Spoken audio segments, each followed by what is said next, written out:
ಹೊಸಕೋಟೆ ಪೊಲೀಸರ ಭರ್ಜರಿ ಕಾರ್ಯಾಚರಣೆಯಿಂದ ಗಾಂಜಾ ಮತ್ತು ಎಂಡಿಎ ಸಾಗಾಟ ಮಾಡುತ್ತಿದ್ದ ಗಾಂಜಾ ಪೆಡ್ಲರ್ ಮೇಲೆ ಶೂಟೌಟ್ ನಡೆದಿದೆ. ಹೊಸಕೋಟೆ ನಗರದ ನಿವಾಸಿ 35 ವರ್ಷದ ವಯಸ್ಸುಳ್ಳ ಸುಹೇಲ್ ಅಲಿಯಾಸ್ ಜಾದು ಎಂಬ ಯುವಕನ ಬಲಕಾಲಿಗೆ ಗುಂಡು ಹಾರಿಸಿದ್ದು ಸರ್ಕಾರಿ ಆಸ್ಪತ್ರೆಯಲ್ಲಿ ಚಿಕಿತ್ಸೆ ನೀಡಲಾಗುತ್ತಿದೆ. ಆರೋಪಿ ಸುಹೇಲ್ ಅಲಿಯಾಸ್ ಜಾದೂನ ಮೇಲೆ ಸುಮಾರು 4-5 ಪ್ರಕರಣಗಳು ದಾಖಲಾಗಿದ್ದು ಆತನನ್ನ ಬಂಧಿಸಲು ಪೊಲೀಸರು ಹೊಂಚು ಹಾಕುತ್ತಿದ್ದರು. ಖಚಿತ ಮಾಹಿತಿ ಮೇರೆಗೆ ಹೊಸಕೋಟೆ ಟೋಲ್ ಬಳಿ ಗಾಂಜಾ ಸಾಗಾಟ ಮಾಡುವಾಗ ಬಂಧಿಸಲು ಬಂದಾಗ ಪೊಲೀಸರ ಮೇಲೆ ಗುಂಡು ಬೀಸಿದ ಹಿನ್ನೆಲೆ ಹೊಸಕೋಟೆ ಪೊಲೀಸ್ ಇನ್ಸ್ಪೆಕ್ಟರ್ ಅಶೋಕ್ ಆರೋಪಿ ಕಾಲಿಗೆ ಗುಂಡು ಹಾರಿಸಿ ಬಂಧಿಸಿದ್ದಾರೆ. ಇನ್ನು ಸ್ಥಳಕ್ಕೆ ಆಗಮಿಸಿದ ಅಡಿಷನಲ್ ಎಸ್ಪಿ ನಾಗರಾಜು ಹಾಗೂ ಡಿವೈಎಸ್ಪಿ ಶಂಕರಗೌಡ ಅಣ್ಣಾ ಸಾಹೇಬ್ ಪಾಟೀಲ್ ಅವರು ಪರಿಶೀಲನೆ ಮಾಡಿ ಪ್ರಕರಣ ದಾಖಲಿಸಿಕೊಂಡು ತನಿಖೆ ಕೈಗೊಂಡಿದ್ದಾರೆ.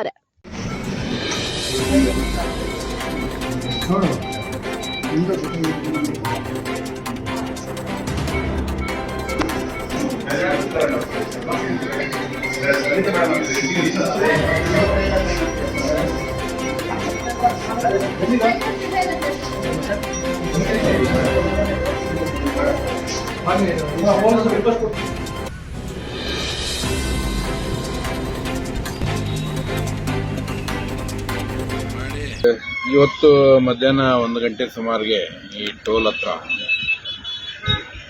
ನಮ್ಮ ಹೊಸಕೋಟೆ ನಗರ ಠಾಣೆಯ ಅಪರಾಧ ಸಿಬ್ಬಂದಿ ಈ ಸರಗಳರ ಮಾಹಿತಿ ಬಗ್ಗೆ ಒಂದು ಪೆಟ್ರೋಲಿಂಗಲ್ಲಿದ್ದರು. ನಿನ್ನೆ ಮೊನ್ನೆ ದಾಬಸ್ಪೇಟೆ ಮತ್ತು ಹತ್ತುಬೆಲೆ ಒಂದಷ್ಟು ಸರಗಳ್ತನ ಆಗಿತ್ತು.